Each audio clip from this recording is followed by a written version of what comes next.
This is Suzanne Wagner, and I'm redoing the blog that I did, which is Scorpio, the Season of the Dead, for mispronunciation of Samhain, and I do apologize for that, so I'm redoing this. But while I'm redoing this, I want to kind of talk about this interesting phenomena that is happening as we are now officially in the Scorpio season. And I've just been amazed today and yesterday how so many people have been calling with secrets that are suddenly being revealed, which is really what Scorpio, the time of Scorpio, is all about anyway. And so I think we're going to find more and more things are going to be coming to the surface. I'm also finding that people are less and less afraid of speaking the truth, even if it's something that is really been hard. I think people are suddenly enthusiastic and they are willing to speak up and tell the truth. And I also think that the people who have been hiding things are being found out. And so I think it's interesting how this veil between the two worlds, between the darkness, the underworld, the death energy, the hidden things, and the light is penetrating into that darkness, and the darkness is now being seen by the light. So I think it's kind of an exciting thing, but I'm going to redo this blog. Okay, so this blog is about Scorpio, the Season of the Dead. It is time. We are all going to dive deep into the magical but mysterious realms of emotion. What has been suppressed in the darkness of our subconscious is now clearly rising up. Egos are being shattered and the layers of defensive behaviors are being stripped away.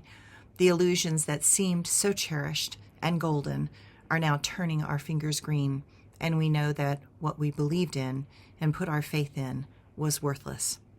For many, this is a shock, but as we move into the season of Halloween or Samhain, it is those things in the shadows that hold the greatest wisdom.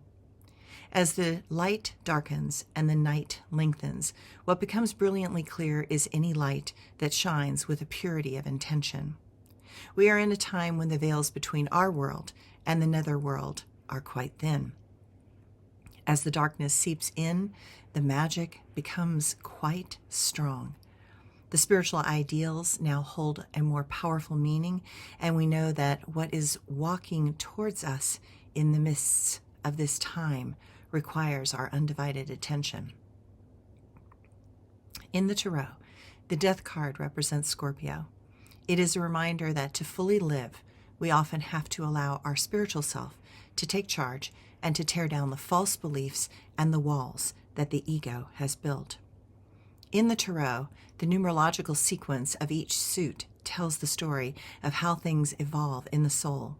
Major arcana, the heart, or the cups, the mind, or the swords, and the physical reality, or the discs, and the flows of energy, which is the wands. At this time, the cards that are associated with the sign of Scorpio and the ruling planets of Scorpio, Pluto and Mars, are lighting the path forward as clearly as they can in the depth of this darkness. The Death card is associated with Scorpio, and it is always a warning about the emotional intensity that arises when illusions shatter and egos are forced to bend the knee to the will of spirit. As we moved along the road of lessons in the major arcana, the 11th card is the Lust card.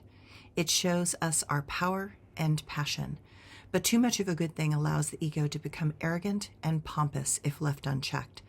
That is why the next card is the Hanged Man card, the number 12. It shows us how easy it is to become trapped by limiting our perspective into those places where we believe that the mind has absolute accuracy, when in reality, the mind loves to simplify things down to a place where we can feel vindicated and right. The lesson of the Hanged Man is that dogmatic beliefs will always lead the soul into a trap. The definition of dogma is a spiritual ideal or belief that becomes a trap to the evolution of the soul beyond the ego and mind. Through words, philosophies, and the attachments that they create inside a person's soul, dogma can become a rigid adherence to what is written, and it can become an avoidance of our own self-reliance. In essence, we believe so fully that we step away from empathy and feeling into what is true in this moment. The death card is the next step when the soul recognizes that to grow, one must learn to let go of what might be limiting the soul's evolution. We are asked to let go of our old attachments and identity. This card indicates we have the opportunity to totally shift directions. It is a card that tells us those that cling to power will have that power ripped out of their hands by a higher divine force. This is a time when we are asked to be steadfast to the truth and to be willing to see what has been hidden. Those that do not want to let go of their ego need to be right will have a cycle where they will instead generate terrible problems. Refusal to change will come with some very harsh consequences. Scorpio is ruled by the planet Pluto, and it is a planet that is the god of the underworld. Pluto points out the trap and those that intend to suppress us. It is a planet that will wipe the slate clean and begin anew. It points out the social conditioning in which you might still be operating, and then requires you to honestly look at if those beliefs cause others suffering. If they do, then perhaps you have chosen poorly. Those that refuse to let go will go into anguish and more struggle. Refusing to let go will look like a person that needs to make someone bad and wrong. It will also look like displaced anger that is lashing out at those that are innocent. This is a planet that reminds us that when you generate misery, it will end up being you that will suffer the most. The season of Scorpio rules the 8th house in astrology. This is a house that can change our fortune quickly through financial inheritances and unwavering commitment to the truth.